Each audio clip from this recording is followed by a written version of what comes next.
Hey y'all, this is Rochelle from Multiple Passive Streams of Income. Please like, share, comment, and subscribe. And don't forget to hit that bell icon next to the subscribe button so you're notified every time I upload a video. I got a new online store. It's at price-pop.com. And here are some of the hottest crypto t-shirts in the land. Also hoodies. So show a sister some love and definitely visit price-pop.com so that you can have your crypto swag on. All right, let's get to the agenda. There's a lot of stuff I want to talk about. First of all, I want to show you my HASHFLARE and CRYPTERRA progress. That includes some affiliate bonuses. I was blessed with a few friends that decided to stick their toe into the crypto arena, specifically crypto mining, and they blessed me by using my affiliate links. And so I thank you. And I also want to give my opinion on Bitconnect, because even though it happened a couple of days ago, there were red flags from the beginning. As investors, we really need to try to figure out these red flags. And I just feel that Bitconnect's red flags were apparent. There is a new mining company called Space Mining that we probably need to keep away from. And the information that I got was from Crypto Robert, and he's excellent at finding these red flags. So you definitely should subscribe to his channel, because he basically does all the work that we don't want to do. And I will put the video link in the description below this video. All right, let's start out with me showing you some of my HASHFLARE and CRYPTERRA progress. Okay, with HASHFLARE, I'm mining 21 terahash of Bitcoin. And right now my balance sits at 0.0450891 Bitcoin, which amounts to about $570. Now remember, on January 8th, I withdrew 0.05 Bitcoin from my account, which added up to about $760 at that time. So right now, I basically have gained about $1,300 over a month and 8 days approximately. Now let's take a look at my CRYPTERRA account. Earlier today, the balance I had was $155.83, and that's off of 72 mega hash of Ethereum mining. I also wanted to show you the drop down that HASHFLARE doesn't have, but CRYPTERRA has a drop down where you can see your US dollars in different denominations.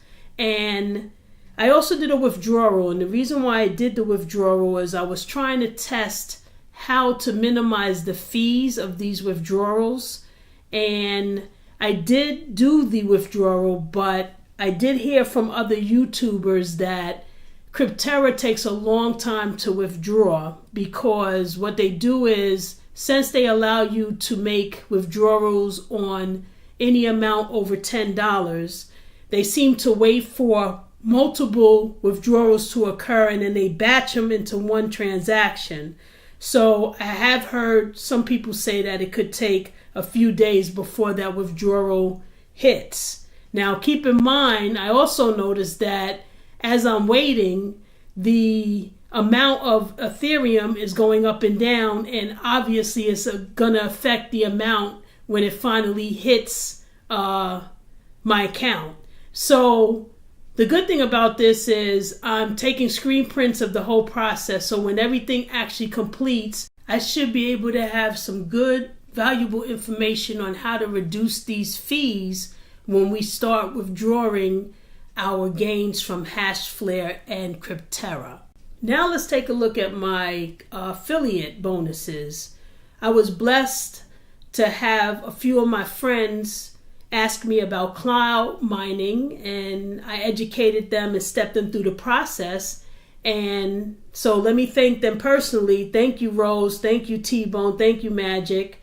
On the screen, you see the Bitcoin amount translated into US dollars. In fact, Magic's commission isn't even in this computation, because as I was making this video, she called, I stepped her through the process, and I don't even have screen prints of her commission. So Actually, Rose and T-Bone's commission added up to $65. Come on, that's good, guys. So I say this to say that everybody who has invested in cloud mining, both HASHFLARE and CRYPTERRA have affiliate links. So when you're educating people, ask them to click on the link so that you're paid for this education. Okay, let's move on to the next topic. And thanks, everyone.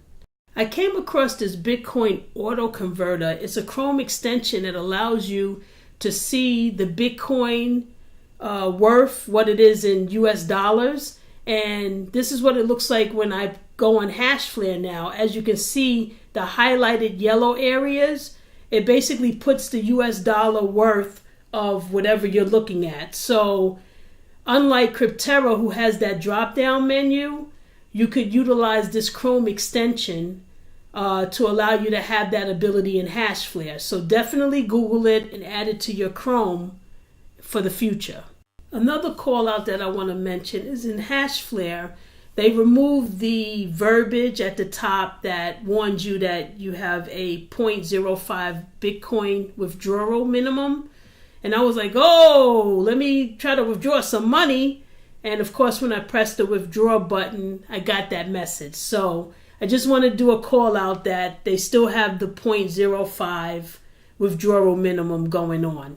Okay, let's look at a different way to analyze your mining investment. I haven't really seen anybody analyze this from the way I'm about to explain it. I started out by looking at a spreadsheet that I keep to determine what was the lowest daily output of Bitcoin I had, and I located one. That amount turned out to be 0.01758282 Bitcoin. So that was my lowest daily Bitcoin output. So I times it by 365 days, which represents a year's time with HASHFLARE, their contract. And that amounted to 0.6397793 Bitcoin. So what this tells me is that at the lowest daily output of Bitcoin over a year's time, I should be at the bare minimum be able to accumulate 0.6 Bitcoin. Now, let's take it a step further. Bitcoin has been going up and down, obviously with dramatic drop recently. And so I wanted to see what would be the price it could actually go down to where I would still be able to break even on my investment. So to accomplish this, I looked for a calculator that I could change the Bitcoin price. And I found one at mycryptobuddy.com. I inputted the 21 terahash that I'm mining at HASHFLARE.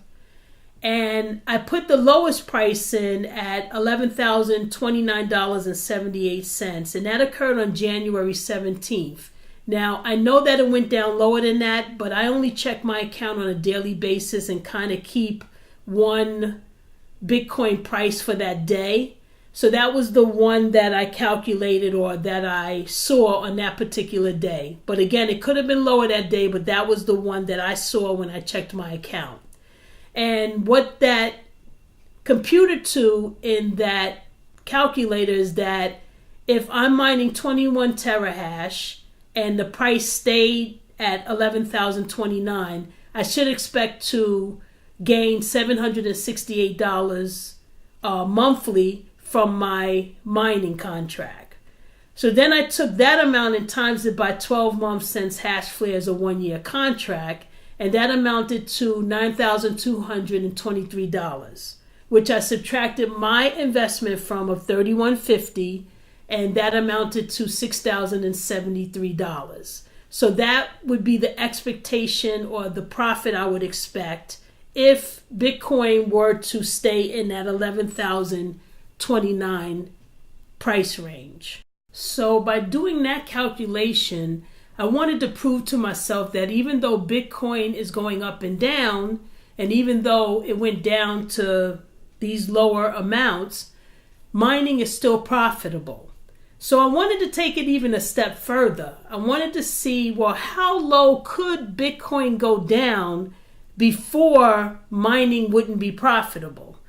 So what I did is I first took my investment of $31.50 and I divided it by 12 months, which is the 1-year contract. And that came out to an average of $262.50 a month that I would need this mining contract to gain in order for me to at least be able to break even and recoup my initial investment. So again, I used the mycryptobuddy.com calculator, and I basically reverse engineered by taking the Bitcoin price and changing it until I could get that total of $262.50. And what that total turned out to be was $3,767. So Bitcoin would have to go down to $3,767 in order for my HASHFLARE mining contract to not be profitable. So again, this isn't a perfect analysis because obviously people will be withdrawing amounts during that year's time or reinvesting amounts, and Bitcoin will be moving up and down the whole time.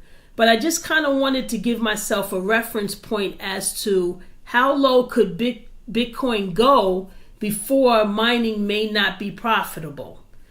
Now, do I believe that Bitcoin will go down to $37.67? I don't think it will, but it definitely can. No one can tell you what the price is going to be, and we don't know what factors will influence that price. Also, if you ask me, do I expect it to go down there? I obviously don't, because I'm mining, because I think that it's an excellent opportunity and probably one of the greatest opportunities in our lifetime, or at least in my lifetime. So as a believer in Bitcoin, not only do I think that it won't go down to $37.67 or stay down there, but I'm hoping in 2018 that we see new highs. And of course, the higher that Bitcoin goes, the better projections you will have on the Bitcoin that you're accumulating. So again, I just wanted to kind of give you a different analysis, and hopefully you can utilize it with your investments. So what's my strategy moving forward?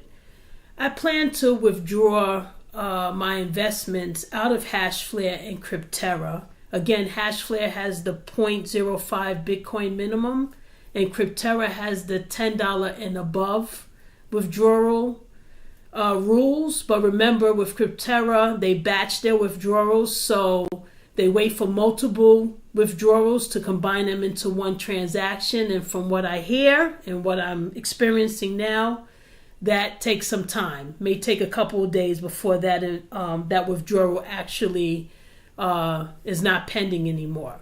But anyway, I plan to withdraw my full investment back, and then I will decide to reinvest and buy more hash power. Now, what hash power will I buy? Well, it's going to depend on what coin is mining the most profitable, which could turn out to be Ethereum, but we'll see when that time happens, right? And obviously, what company will I use? Well, I'll use whatever mining company has contracts to sell at that time. Hopefully, CRYPTERRA can increase their track record, and hopefully the prices and the contracts will stay the same, and hopefully that'll be an opportunity, because as you know, Genesis Mining doesn't have any more contracts as of right now, and HASHFLARE has a limited amount of Bitcoin contracts, so they may not be available at the time when I start to reinvest. The one thing I want to always say about these investments is, again, I haven't come along any proof to confirm that a person has actually eyeballed these mining facilities. But I'm going on the track records that have been established, and obviously the business model that is a legitimate business model.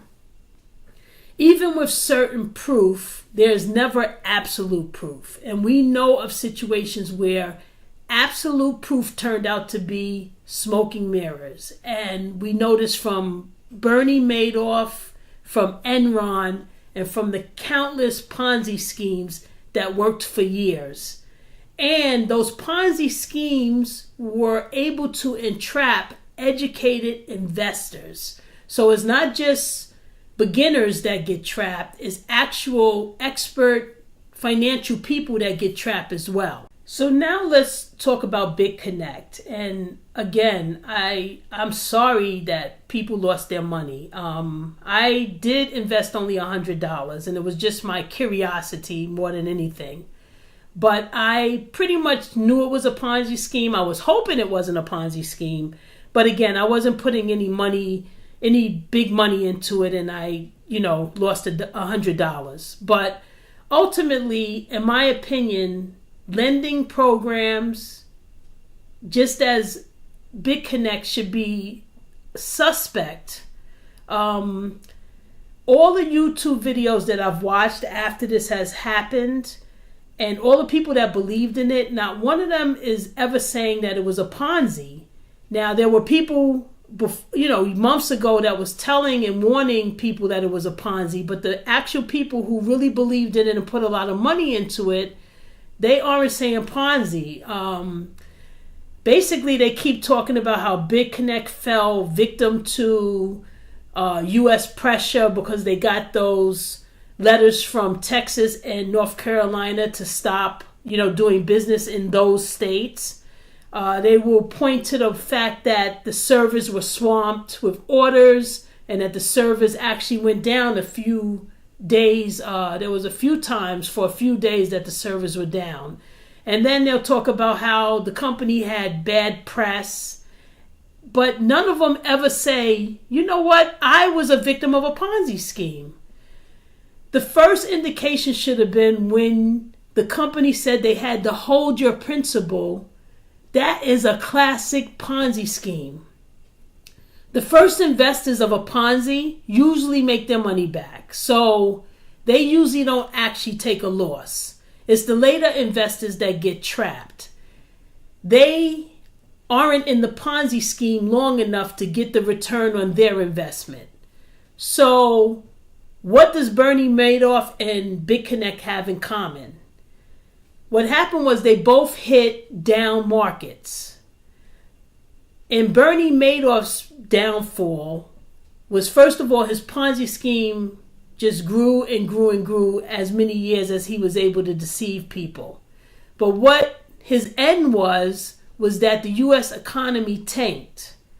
And people needed to retrieve their principals back to cover expenses they were incurring from bad economy, loss of jobs, loss of the value of their retirement funds, etc. And so at that point, he could no longer meet the demands of these withdrawal requests with the new investor money. And that's how the Ponzi scheme was exposed. Let's look at Bitconnect.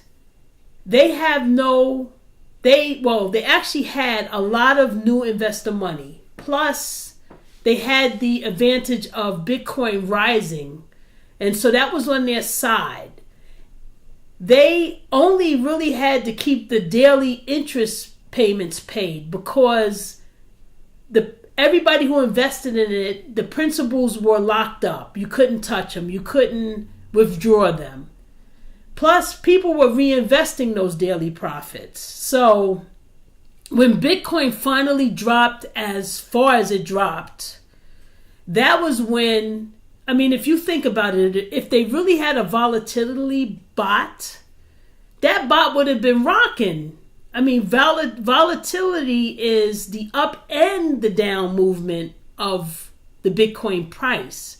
If the volatility bot was really good at trading volatility, then the bot would have been rocking because that's the whole point of volatility. In my opinion, there was never a bot, and it was a Ponzi scheme from the beginning. Many of the Bitconnect heavy hitters obviously took hits, but their hits weren't as bad as the people who followed them.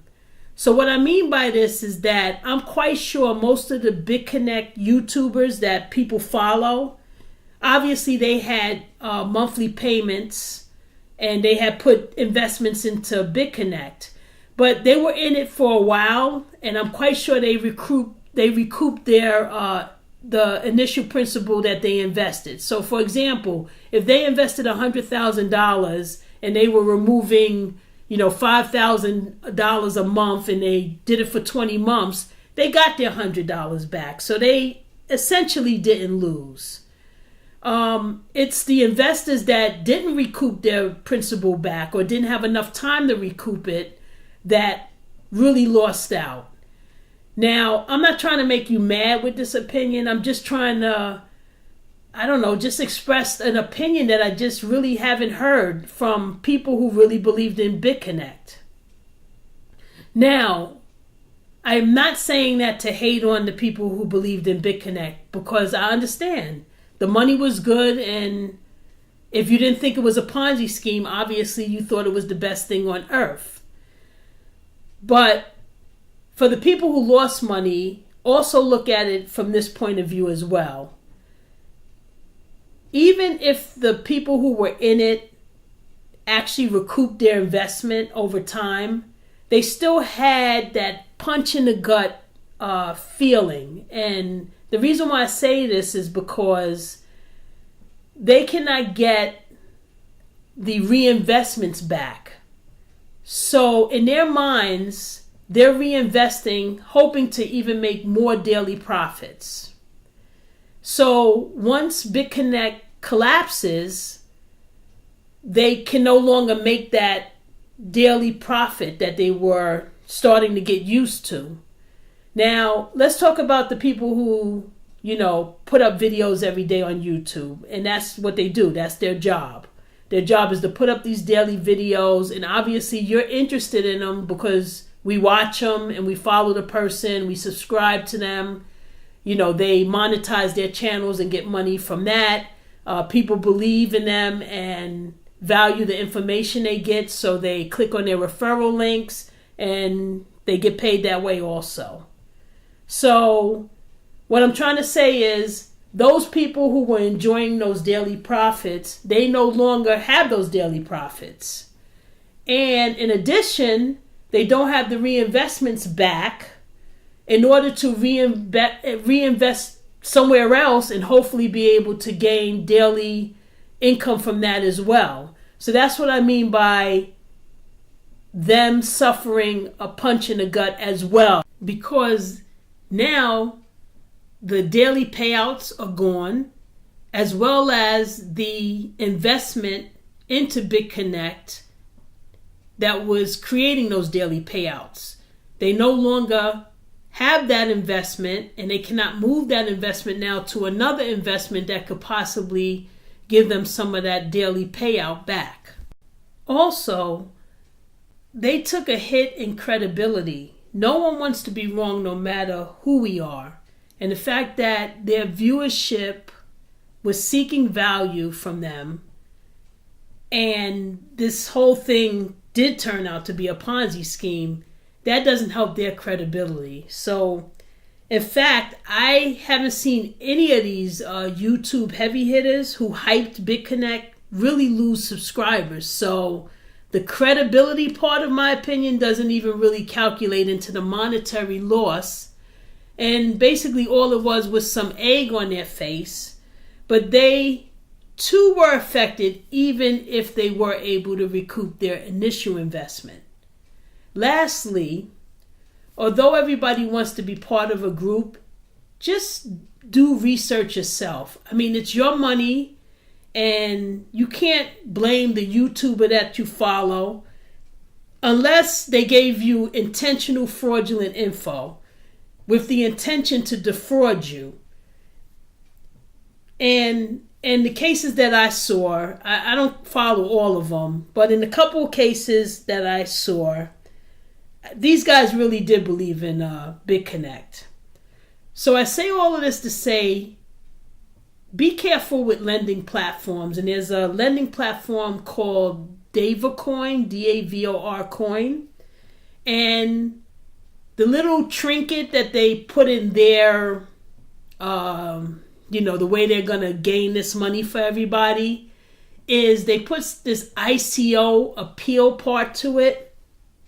And let me just tell you, beware of that pitch, because just like the volatility bot that never existed, the chances of people making enough money to be able to make payouts the way that they're doing from the fact that they can make money off of ICOs, I'm just saying, just be cautious. Proceed with caution. Now, with all of that said, I just don't want lending platforms to be grouped in with mining opportunities, because the business models are know-how related to each other, and sometimes people that are not knowledgeable will think that just because one thing is a scam, that the other thing is a scam. So this is why I bring this up. A new mining company called Space Mining, and although they claim to be mining, I saw a great video from Crypto Robert, and again, I'm going to put the link to his video in my description below. And he basically is showing us why we should be suspect of this company. He points out that the stock pictures used on their website try to dupe people into believing that they are revealing the key offices of their company. He discusses the unbelievable promised returns from their mining contracts and a whole lot more. So definitely check out the video, and I'll add it to the description below. And, check it out and analyze it. And, I'm subscribed to him, and I definitely clicked on his bell icon so I'm notified of his videos. So I apologize for this video being so long, but I just had a lot of stuff I wanted to show everyone. Don't forget about the Chrome extension that you can add to Chrome that will allow you to see the coin, the USD value for the coins that may not be expressed on your screen. And HASHFLARE, you definitely could use this extension for that. And I, warned you about Space Mining, which is a new mining company, so take heed to that. Also, hopefully you could utilize the mining investment analysis that I did on this video to help you, feel really good about your mining investment. And definitely, I thank you, everyone, for checking out my videos. And as you can see, I'm going to go out with some hot music along with my hot t-shirt designs. Again, go to price-pop.com and support a sister. Until next time, thanks again. And please take care of yourself and others. Take care.